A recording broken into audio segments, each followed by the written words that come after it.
நம்ம எல்லார் வீட்லேயும் எப்பயுமே இருக்கிற அரிசி மாவு வச்சு ஒரு சூப்பரான அரிசி ஹல்வா எப்படி பண்ணலான்னு பார்க்கலாம்.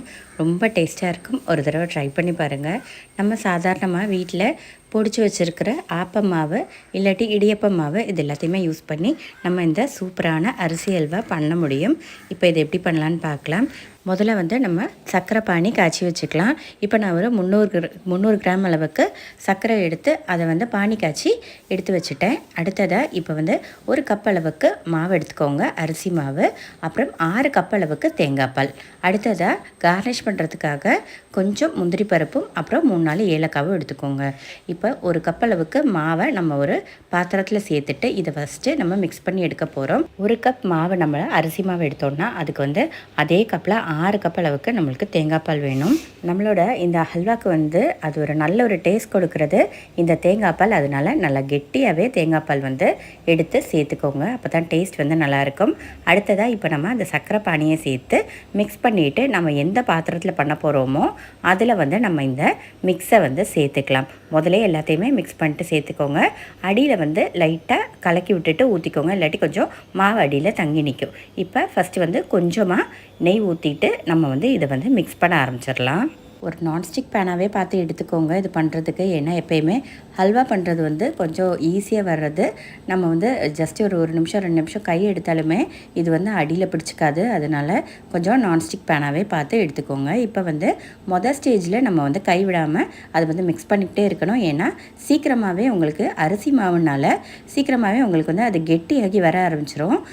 ஸ்டேஜில் வந்து நீங்கள் வந்து அந்த கை எடுத்துட்டிங்கன்னா உங்களுக்கு வந்து அங்கங்கே திரண்டு வந்துடும். அதனால் அதை அவாய்ட் பண்ணுறதுக்காக கை வச்சு இந்த மாதிரி கரண்டி வச்சு மிக்ஸ் பண்ணிக்கிட்டே இருங்க. கொஞ்சம் கொஞ்சமாக நெய் சேர்த்துக்கிட்டே இருங்க.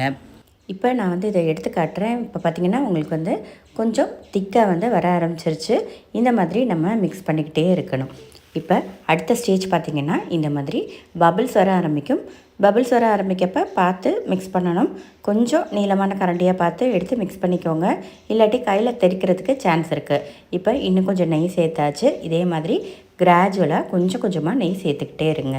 இப்போ நம்மக்கிட்ட வந்து இந்த அரிசி மாவு இந்த மாதிரி பொடிச்சதாக இல்லைன்னா ஒன்றும் பிரச்சனை இல்லை. நம்ம சாதாரண அரிசி எடுத்து நம்ம வந்து எந்த அளவுக்கு வேணுமோ அந்த அளவுக்கு எடுத்துகிட்டு தண்ணியில் போட்டு ஒரு 2 மணி நேரம் ஊற வச்சுட்டு கூட நம்ம இந்த மாதிரி அரைச்சி நம்ம அதை மிக்ஸ் பண்ணி சேர்த்துக்கலாம். இப்போ பார்த்திங்கன்னா நல்லா பபிள்ஸ் விட ஆரம்பிச்சிருச்சு. நல்லா திக்காய் வருது.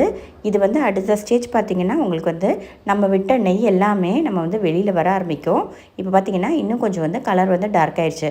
நீங்கள் வந்து எந்த அளவுக்கு நல்லா டார்க்காக இருக்கிற சர்க்கரை யூஸ் பண்ணுறீங்களோ அந்த மாதிரி உங்களுக்கு வந்து ஹல்வா வந்து கலர் வந்து நல்ல டார்க்னஸ் வந்து கொடுக்கும். இது வந்து நார்மலாகவே கொஞ்சம் டார்க்காக தான் இருக்கும் இந்த அரிசி ஹல்வா. டேஸ்ட் வந்து உங்களுக்கு வந்து ரொம்ப சூப்பராக இருக்கும். இந்த அரிசி ஹல்வா ஒரு தடவை பண்ணி பாருங்கள். அதை சாப்பிட்டு பார்த்தா தான் நம்மளுக்கு வந்து அதோட கரெக்டான டேஸ்ட் வந்து புரியும். ரொம்ப மினிமலான இன்க்ரீடியன்ஸும் போதும். பார்த்திங்கன்னா இப்போ வந்து நெய் எல்லாமே விட்டு வர ஆரம்பிச்சிருச்சு. நல்ல நெய் எல்லாமே வெளியில் வந்துருச்சு. உங்களுக்கு இந்த அளவுக்கு நெய் வேணாட்டி கொஞ்சம் நீங்கள் வந்து பிளேட்டில் மாற்றுறப்போ எடுத்து கொஞ்சம் நெய்யை வந்து எடுத்து மாற்றிடுங்க. ஒரு ஸ்பூன் வச்சு எடுத்து மாற்றிக்கோங்க. இப்போ வந்து ஹல்வா ரெடி ஆயிடுச்சு. இது கிட்டத்தட்ட எனக்கு வந்து ஒரு மணி நேரம் எடுத்துச்சு எனக்கு இது வந்து ப்ரிப்பேர் ஆகி வர்றதுக்கு. இது இப்போ நம்ம ஒரு பிளேட்டுக்கு மாற்றிக்கலாம். அதை வந்து நல்லா ஸ்ப்ரெட் பண்ணி விட்டுக்கோங்க. உடனேயே ஸ்ப்ரெட் பண்ணி விட்டுக்கணும். ஏன்னா இல்லாட்டி உங்களுக்கு வந்து அது இருந்து அப்படியே செட் ஆயிரும். அதே மாதிரி சூடோட பாத்திரத்துலேருந்து எடுத்து அப்படியே ட்ரான்ஸ்ஃபர் பண்ணிக்கோங்க. அப்போயே நம்ம பண்ணிடணும். இப்போ எல்லாத்தையுமே நல்லா ஷேப் பண்ணி விட்டுக்கலாம். இது இப்படியே ஒரு 1.5 to 2 மணி நேரம் இருந்துச்சுனாலே உங்களுக்கு வந்து நல்லா செட் ஆகி வந்துடும். 1 மணி நேரம் மட்டும் போதும் செட் ஆகிறதுக்கு. இருந்தாலும் பரவாயில்ல, டைம் இருந்துச்சுன்னா ஒரு 2 மணி நேரம் வச்சுக்கோங்க. நல்லா செட் ஆகி வந்துடும். சும்மா கார்னிஷ் பண்ணுறதுக்காக கொஞ்சமாக கேஷ்யூ நட் சேர்த்துக்கலாம். இது வந்து ஆப்ஷனல் தான், தேவைன்னு கிடையாது. இல்லாட்டி உங்களுக்கு வேணும்னா நீங்கள் வந்து ஹல்வா கிண்டிக்கிட்டு இருக்கப்பே கூட நம்ம வந்து கொஞ்சமாக கேஷ்யூ நட்டை வறுத்து நம்ம உள்ளே வேணால் சேர்த்துக்கலாம். இப்போ வந்து இங்கே நான் வந்து ஒரு 2 மணி நேரம் வச்சதுக்கப்புறமேட்டு இதை வந்து கட் பண்ணி எடுக்கிறேன். அதில் வந்து நல்லா செட் ஆகி வந்துருச்சு. டேஸ்ட் வந்து செம்மையாக இருக்கும். ஒரு தடவை ட்ரை பண்ணி பாருங்கள். நம்ம இந்த ஹல்வா வந்து தேங்காய் பால் ஊற்றி பண்ணுறதுனால இதோட ஷெல் லைஃப் வந்து ரொம்ப நாளாக வச்சு நம்ம யூஸ் பண்ண முடியாது. இது வந்து அவ்வளோவா நம்ம வச்சுருக்கலாம் முடியாது. அதுக்குள்ளேயே நம்ம இது காலி ஆயிரும். அந்தளவுக்கு டேஸ்ட்டு செம்மையாக இருக்கும். ஒரு தடவை நம்ம வந்து இந்த ஹல்வா ரெசிபியை ட்ரை பண்ணி பார்த்தோன்னா கண்டிப்பாக நம்ம வந்து இடையில இதை பண்ணிடுவோம். அந்த அளவுக்கு டேஸ்ட் வந்து சூப்பராக இருக்கும். இப்போ பார்த்திங்கன்னா ஹல்வா நல்லா செட் ஆகி வந்துருச்சு. இந்த மாதிரி உங்களுக்கு வந்து நல்ல பீஸாக உங்களுக்கு கிடைக்கும். ரொம்ப சிம்பிளான ரெசிபி, கண்டிப்பாக ட்ரை பண்ணி பாருங்கள்.